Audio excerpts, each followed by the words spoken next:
આજે આપણે બનાવીશું લીલા ચણા, તેને જીંજરા પણ કહેવાય, તેનો નવો નાસ્તો. તો તેના માટે 1 કપ લીલા ચણાને મિક્સર જારમાં એડ કરી, સાથે લીલા મરચાં એડ કરી પ્લસ મોડ ઉપર રાખી આ રીતે દરદરું એવું વાટી લેશું.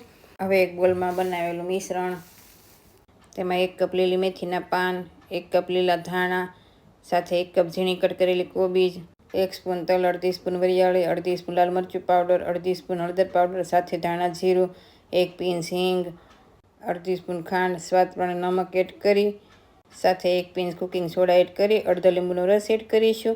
આ મિશ્રણમાં આપણે પાણી નહીં એડ કરીએ, જેટલો સમય તેટલો લોટ એડ કરીશું. જો જરૂર પડે તો 1 સ્પૂન દહીં એડ કરી દેવાનું. હવે તેમાં 1 કપ ભાખરીનો લોટ, જે આપણે લાડવા કે ભાખરીમાં વાપરતા હોય તે, સાથે અડધો કપ બાજરાનો લોટ, 2 સ્પૂન ઢોકળાનો લોટ. જો ઢોકળાનો લોટ અવેલેબલ ન હોય તો બેસન અથવા ચોખાનો લોટ પણ લઈ શકાય.